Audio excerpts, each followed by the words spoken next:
நின்கனமும் தீயினில் தூசாலும் செப்புகளோர் எம்பாவா என்ற ஆண்டாளின் திருப்பாவையை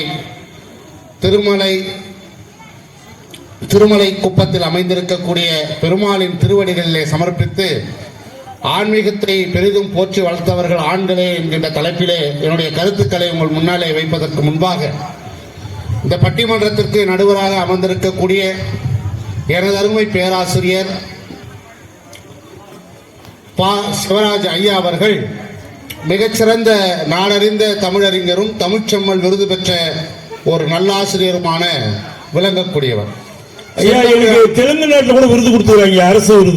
செங்கோலால் செய்த விரல், வெண்கலத்தால் செய்த குரல், வெற்றிகளால் ஆன கடல், சங்கநூல் செரித்த குடல், சரித்திரத்து ஞானக்கடல், நெஞ்சமெல்லாம் தமிழன்னை, நினைப்பதெல்லாம் இந்த தமிழ் மண்ணை என்று வாழ்ந்து வருகின்ற என்னுடைய நடுவர் ஐயா அவர்களை முதற்கண் வணங்கி, என்னோடு பேச வந்திருக்கக்கூடிய பேச்சாளர் அவர்களுக்கும் சகோதர சகோதரிகள் அவர்களுக்கும் என்னுடைய நன்றி கலந்த வணக்கங்களை தெரிவித்துக் கொள்கின்ற இந்த நேரத்தில் இந்த ஊருக்கு நான் 3 விதங்களில் நன்றி கடன் பட்டிருக்கின்றேன்.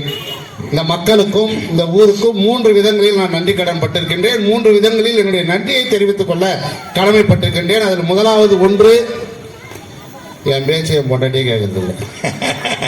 ஆனா என் பேச்சை என்னுடைய பொண்டாட்டியை கேட்கறது இல்ல. என்னுடைய பேச்சை கேட்பதற்காக இப்படி ஒரு மேடை அமைத்து என்னை அழைத்து என்னுடைய பேச்சை கேட்பதற்காக குழுமி இருக்கக்கூடிய இந்த திருமலைக்குப்பம் பகுதி வாழ் மக்களுக்கு முதலாவது என்னுடைய நன்றி கடன் வழியே நான் என்னுடைய நன்றியை தெரிவித்துக் கொள்கின்றேன். இது முதல். பக்தி என்றால் என்ன? பக்தி என்றால் அது நம்பிக்கையின் அடிப்படையில் அமைந்தது. நம்பிக்கை அதுதான் முக்கியம். அந்த நம்பிக்கை அதிகமாக கொண்டு வாழ்பவர்கள் ஆண்களா பெண்களா? கோயிலுக்கு போய் வந்துடுறோம், நம்ம நேராக போறோம் வரோம், சாமி கும்பிடுறோம், வந்துடுறோம். நீங்க ஒண்ணு இல்லை, கொஞ்சம் உக்காந்து பாருங்க, கோயில்ல 2 வரிசை இருக்கும். ஆண்கள் ஒரு பக்கம், பெண்கள் ஒரு பக்கம். ஆண்கள் வரிசையை பார்த்துக்கிறீங்களா? அமைதியா வரிசையா நின்று போனோம் பாரு. கோயில் எதுவுமே பேச மாட்டாங்க, கம்முன்னு நின்னுப்பா. கிட்ட போகும்போது வந்து சாமி கும்பிடும். பெண்கள் வச்சு பார்த்துக்கிறீங்களா? சொல்லுங்க, நீங்க சொல்லுங்க தெரியும். ஒரே கியாமியா கியாமியா கியாமியா தான் பேச்சு தான். என்ன பேசுவாங்கன்னே தெரியாது. பேச்சு பேச்சு பேச்சு தான். யாரும் நின்று பயபக்தியா சாமி கும்பிடுறது கிடையவே கிடையாது. எங்க வீட்டுல என் மனைவி கிளம்புவா, நல்லா புடவை கொடுத்து நகையெல்லாம் போட்டு லிப்டிக்கெல்லாம் போட்டுன்னு அந்த பை ஒன்று எடுத்துன்னு என்னை கூப்பிடுவா கோயிலுக்கு. எதுக்குன்னா நான் தான் அவருக்கு டச்சப் பாய். அந்த ஹேண்ட் பேக்கே கையில் கொடுத்துருவான். போய் என்ன எங்க விழுந்து கும்பிடணுமோ கும்பிடுவான். எழுத உடனே அந்த கட்சி கொடுங்க எடுத்து நம்ம தானே பண்ண டச்சப் பாய் மாரி கட்சி கொடுக்கணும். அடுத்து அந்த பிள்ளையார்கிட்ட போவான். போய் கும்பிட்டு, சார் ஏன் 2வது நான் இந்த ஊருக்கு நன்றி கடன் பட்டுக்கிறேன்னு சொல்றேன்ல, இப்ப சொல்றேன் எங்களுக்கு சொல்லுங்க. போய் நின்று என்ன பண்ணுவா, சாமி கும்பிட்ற நேரத்தில் கிட்ட போகும்போது விபூதி கொடுப்பாங்க இல்லையா? எல்லா இதுலையுமே விபூதி கொடுப்பாங்க, குங்குமம் கொடுப்பாங்க. சார் பிள்ளையார் கோயில்ல 4-5 பிரகாரம் இருக்கும், எல்லா இடத்துலையும் விபூதி கொடுப்பாங்க. ஆனா என்ன பிரச்சனைன்னு கேட்டீங்கன்னா, அது ஒரே விபூதி தான், அது நமக்கு தெரியும். ஆனா பெண்களுக்கு தெரியாது, அது என் மனைவிக்கு தெரியாது.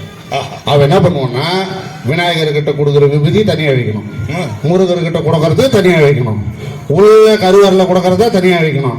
அதுக்கு என்ன பண்ணணும்னு கேட்டீங்கன்னா, நான் தான் துண்டு பேப்பர் பொறுக்கணும். எல்லாம் சாமி கும்பிடும்பா, நான் போய் கொஞ்சம் துண்டு பேப்பர் பொறிக்கணுப்பேன். நான் ஒரு நாளும் கோயிலுக்கு போய் நிம்மதியாக சாமி கும்பிட்டதே இல்லை.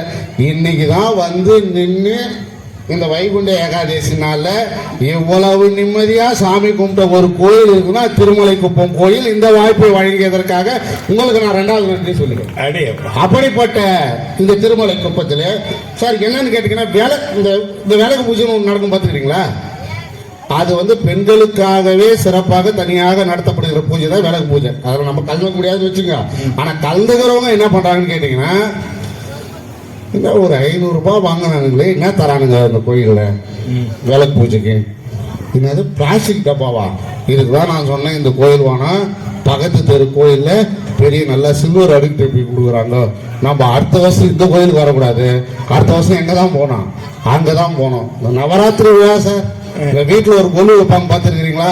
நம்ம தான் சார் எல்லாமே எல்லாத்தையும் எடுத்து இறக்கி தொச்சு எல்லாத்தையும் அந்த ஸ்டாண்டில் வச்சு புதுசாக அந்த வருஷம் வாங்க வேண்டிய பொம்மையை எடுத்துன்னு வந்து வச்சு இவங்க என்ன பண்ணுவாங்க வந்து அன்னைக்கு என்ன கற்பூரம் சார் வீட்டுல பூஜை, வீட்டுல நிம்மதியா சாமி கும்பிட முடியுதா?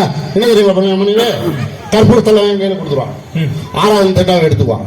கற்பூரம் 6ஆவது தட்டு எடுத்து வரும்போது இது அவியாம இருக்கிறதுக்கு நீ கற்பூரம் போடணும். இது கற்பூரம் போறது பிரச்சனை இல்லை, மணியும் என் கையில கொடுத்துருவான். ஆட்டினே வா, நான் என்ன பண்ண மணி ஆட்டின்னு கையில ஒரு கற்பூரத்தை வச்சுன்னு பின்னாடியே போனோம். எடுத்துட்டு போகும்போது அது அவியும் போது கரெக்டா இதை போட்டு என்ன பண்ணினா கொடுத்தானா தேங்காய் உடைக்க சொல்லுவா. சரியும் நாங்க உடச்சு என்னத்துக்குமா உங்களுக்கு மனசு கஷ்டம், நீங்களே எப்படி உடச்சு எடுத்துன்னு போறீங்களோ எடுத்துன்னு போங்க அப்படின்ட்டு. அது நல்லாவே வராது. கேட்கறேன் சார் என்ன பார்த்து என்னதான் பச்சு நீ ஒரு தேங்காய் உடைக்க இல்லையா, தேங்காய் உடைக்க பச்சு நான் சொல்லுங்க ஐயா. அப்படி அவங்களுக்கு பக்தினா என்னன்னு தெரியாது, பக்தி நெறினா என்னன்னு தெரியாது சார். இன்னைக்கு வரைக்கும் நான் எப்போ போனாலும் எந்த கோயிலில் போய் வேண்டுதல் வச்சாலும் நான் என்ன தெரியுங்களா வேண்டுவேன், என் மாமியார் நல்லா இருக்கணும், என் மச்சின்ச்சு நல்லா சொல்லுங்க, என் மாமியார் நல்லா இருக்கணும், என் மச்சின்ச்சு நல்லா இருக்கணும்னு வேண்டுவேன். என் மனைவி ஒரு நாளும் எங்க மாமியார் நல்லா இருக்கணும், என் நாத்தனார் நல்லா இருக்கணும் வேண்டதே கிடையாது சார். வேண்டதே கிடையாது சார். ஆனா ஞாபகம் கிடையாது. காரணம் என்ன, நமக்கு தன்னால கண்ணால எதுவுமே நமக்கு எல்லாமே பொது நலம் தான். அடுத்தவங்க நல்லா இருக்கணும் தான் நம்ம வேண்டுவோம். நீங்க நினைச்சு பாருங்க, வேண்டுதல் கூட ஆண்கள் பொதுவாக வைப்பாங்க. இல்லைன்னா என்ன பண்ணுவாங்க, எல்லாரும் நல்லா இருக்கணும் பாத்துக்கோ. இப்ப கூட கேட்டாங்க, என்ன தெரியுமா சொன்னேன், யாரு பேர் ஆச்சு, நீ சாமி பேர்லயே பண்ணுவான். சரி, சாமி பேர்லயே பண்ணும். ஆனா பெண்கள் எப்படி விடுவாங்களா, பேரு ராசி நட்சத்திரம் கோலம் கோத்திரம் எல்லாத்தையும் சொல்லி அவருக்கு தெரியாதா நீ யாருன்னு, நீ போய் நிக்கிறிய நீ யாரு என்ன எதுன்னு அவருக்கு தெரியாது, அவருக்கு நீ சொல்லிதானா தெரியணும். ஆனா ஆண்கள் அப்படி கிடையாது. பக்தி நெறி வளர்க்கக்கூடியதுல சார் வேண்டுதல். எந்த ஆம்பளையாவது இது வரையும் வந்து நீங்க கூட எத்தனையோ வேண்டுதல் வச்சிருக்கலாம், நான் வச்சிருக்கலாம். என்னைக்காவது வீட்டுல இருக்கிற பொம்பளை மொட்டை அடிக்கணும் நம்ம வேண்டுகிறோமா? இல்ல இல்ல. ஆனா பொம்பளை வேண்டுதல் பாத்துக்கிறீங்களா, மொட்டை தான். எங்க அம்மா எப்ப வேண்டுதல் வச்சாலும் எங்க அப்பாவுக்கு மொட்டை தான். எங்க அப்பாவை நான் பெரும்பாலும் மொட்டை தலைவர் தான் பாத்துறேன். ஒரு நாள் என்ன கூட்டு போய் வச்சிட்டாங்க, எங்க அப்பா கூட கூட்டு போய் என்ன வச்சாங்க, என்னப்பா இது என்ன வச்சிங்கன்னா அவர் சொன்னாரு, எனக்கு அப்புறம் எல்லாம் நீ தான்ட சார். என் மனைவி எங்க அம்மா பண்ண வேலையில கரெக்டா ஒண்ணு ஃபாலோ பண்றான்னா அதையில கரெக்டா ஒண்ணு ஃபாலோ பண்றான்னா அதான் அவ வச்சாங்க வேண்டுதல் எனக்கு தான் மொட்டை, முதல் மொட்டை சார். அது இல்லாம என்ன பண்ண தெரியுமா, ஒரு முறை காலில் அடிபட்டு இருந்துச்சு. அது வேண்டிங்கன்னா சார் தீ மிதிக்கிறேன், யாரு நானு. அவ வேண்டிக்கினா தீ மிதிச்சது நானு. சரிம்மா, ஒரு வீட்டுக்காருக்கு இப்படி ஆயிட்டு இருக்குது, நீ என்ன வேண்டிக்கிற, தீ மிதிக்கிறேன்னு வேண்டிக்கிறேன், நான் மிதிக்கிறேன். ஒரு மனைவியா நீ என்ன வேண்டிக்கிறேன் அப்படின்னு அவ சொன்னா, நான் 50 ரூபாய்க்கு கற்பூரம் கொளுத்துறேன்னு வேண்டிக்கிறேன். சரி, இதுதான் சார் அவங்களுடைய வேண்டுதல். நீங்க வேண்டுதலை பார்த்தீங்கன்னா இப்படிதான். இது பரவாயில்ல. போன வாரம் ஒண்ணு சொல்லியிருக்கிறா, என்ன தெரியுங்களா, பையனுக்கு ஒழுங்கா படிப்பு வர மாட்டேங்குது, இந்த வருஷம் அவன் பாஸ் ஆயிட்டானா உனக்கு அழகு குத்ததான் வேண்டினுங்கிறேன் அப்படின்னு நினைக்கிறேன். ஆனா எனக்கு நம்பிக்கை இருக்குது, அழகெல்லாம் குத்தவே முடியாது, அவன் பாஸ் ஆக மாட்டான். அந்த வேண்டுதல் ஒண்ணுதான் நடக்காம போகுதுன்னு நினைக்கிறேன். அதே மாதிரி சார் பக்தி நெறி நீங்க எடுத்துக்கிட்டீங்கன்னா, நாயன்மார்களை பாருங்க, 63 நாயன்மார்கள்ல 3 பேர் தான் பெண்கள், மீதி 60 பேர் ஆண்கள். ஆழ்வார்கள் எடுத்துக்கிட்டீங்கன்னா, காரைக்கால் அம்மையார் ஐயா, காரைக்கால் அம்மையார் ஒண்ணு, மங்கையர் கரிசியார் ஒண்ணு, இசைஞானியார் 3 பேர் பெண்கள், 60 பேர் ஆண்கள். சரிங்களா? அடுத்து சித்ராபாத் சொல்லுங்க. அடுத்து 12 ஆழ்வார்கள்ல ஒரே ஒரு ஆழ்வார் ஆண்டாள் மட்டும்தான், மீதி 11 பேர் ஆண்கள். அதற்கு அடுத்து வந்த அருளாளர்கள் எடுத்து பாருங்க, வள்ளலார் ஆகட்டும், தாயுமானவர் ஆகட்டும், ரமண மகரிஷி, ராமகிருஷ்ண பரமஹம்சர், இப்படி எல்லாருமே ஆண்களாக இருந்து இந்த இந்து சமயத்தை இந்த நாடல்ல, ஊரல்ல, மாநிலம் அல்ல, இந்தியாவில் உலகத்திற்கே இந்து சமயத்தினுடைய பெருமையை எடுத்து காட்டிய ஒரு வீர துறவி உண்டு என்றால் அது சுவாமி விவேகானந்தர் தான். அவர் ஒரு ஆண் தான் சார். ஆம்பளைய ஏன் நாம சிங்கன்னு சொல்றோம், பெண்களை ஏன் புலின்னு சொல்றோம் தெரியுங்களா? சொல்லுங்க. ஆண்களை சொல்லும் போது ஆம்பளை சிங்கன்னுவோம், பொம்பளை சொல்லுவாங்க சொல்லுவான் பொம்பளை புலின்னும். சார் காட்டுல சிங்கத்தினுடைய வேட்டை நடக்குதுன்னா எல்லா விலங்குகளுக்கும் மகிழ்ச்சி. ஏன் தெரியுங்களா? சிங்கம் அப்போதைக்கு எது தேவையோ அதை சாப்பிட்டு தான் வேட்டையாடிய விலங்கி அப்படியே போட்டு போயிடும். அதுக்கப்புறம் அங்க இருக்கிற நிறைய பிற விலங்குகள்லாம் வந்து அந்த உணவை சாப்பிடும். அதனால சிங்க வேட்டை நடந்தா காட்டுல இருக்கிற எல்லா விலங்குகளுக்கும் மகிழ்ச்சி. புலி வேட்டை ஆச்சுன்னா என்ன தெரியுங்களா பண்ணும், சாப்பிட்டு மீதி குகைக்கு இழுத்துன்னு போயிடும். அதை வத்த வச்சு உடம்பு போட்டு வச்சு அதுவே துண்ணுமே தவிர்த்து ஒரு விலங்கு என்ன பண்ணாது, அதை சாப்பிடாது. ரெண்டா தெரிஞ்சுங்க, சிங்கம் மட்டும்தான் குடும்பம் என்கிற அமைப்போடு வாழற விலங்கு. அந்த சிங்கம் மட்டும்தான் நடக்கும் பொழுது எந்த விலங்குக்கும் இல்லாத பழக்கமாக எல்லாமே முன்னாடி பார்க்கும், ரைட்ல பார்க்கும், லெப்ட்ல பார்க்கும். சிங்கம் மட்டும்தான் பின்னாடி பக்கமும் பார்த்து நடக்கும். அந்த மாதிரி ஒரு ஆண்மகன் என்பவன் தான் பிறந்த குடும்பத்தையும் பார்க்கணும், தான் பெண்ணெடுத்த குடும்பத்தையும் பார்க்கணும், தனக்கு முன் பிறந்தவர்களையும் பார்க்கணும், தனக்கு பின் பிறந்தவர்களையும் பார்க்கணும். அதனாலதான் அவன் ஆம்பளை சிங்கம். அப்படி இருக்கிறதுனால தான் அவன் ஆம்பளை சிங்கம், இல்லைன்னா அது அசிங்கம். ஆனா பெண்கள் அப்படி அல்ல, புலி மாதிரி தன் வீடு, தன்னுடைய பிள்ளைகள், தன்னுடைய இதுவே. ரெண்டு பெண்கள் தான் வீட்டுல, ஒன்னு மாமியாரு, இன்னொன்னு மருமகன். இருக்கிற 2 பேர் 40 ஆம்பளை விடுவோம் ஒரு ரூம்ல.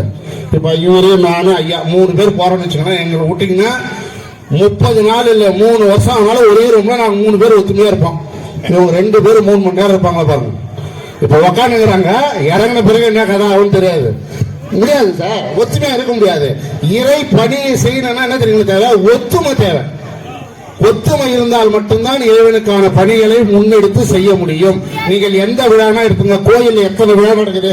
கும்பாபிஷேகம் தொடங்கி சாதாரண பூஜை வரைக்கும் எத்தனையோ விழா நடக்குது. அத்தனை விழாக்களையும் ஆண்கள் தான் ஒன்று சேர்ந்து தலைமை ஏற்று நடத்தி கொடுக்கிறார்களே ஒழிய எந்த பெண்களாவது குழுவா போய் ஒரு கும்பாபிஷேகம் நடத்துறது கேள்விப்பட்டிருக்கீங்களா இது வரைக்கும்? நீங்க சொல்றதான் நான் கேள்விப்பட்டிருக்கிறேன். இல்ல நடத்துறது கிடையாது, யாரும் பண்றது கிடையாது சார். இன்னொன்னு தெரிஞ்சுங்க, ஒன்றை இறுதியாக நான் சொல்லி விடைபெறுக விரும்புகின்றேன். ஆண்கள் வளர்த்ததால் தான் இதற்கு பேர் ஆன்மீகம். சரிங்களா? எனவே பக்திக்கு பெரிதும் தொண்டு நிற்பவர்கள், இன்றும் சிறந்த விளம்பவர்கள் ஆண்களே என்ற நல்லதொரு தீர்ப்பை வழங்குமாறு கேட்டுக்கொண்டு, 3வதா ஒரு நன்றி கடன் பட்டுக்கிறேன்னு நான் சொன்னல, 2 சொல்லிட்டேன். 3வதா ஒன்று சொன்னல, அது என்னன்னு கேட்டீங்கன்னா, இவ்வளவு நேரம் என் பேச்சை கேட்டு கீழே இருக்கிறது எதுவும் எடுத்து என் மேல போடாம இருந்தீங்களே, அதுக்காக அந்த நன்றியை தெரிவித்துக் கொண்டு வாய்ப்புக்கு நன்றி பாராட்டி விடைபெறுகிறேன். நன்றி, வணக்கம்.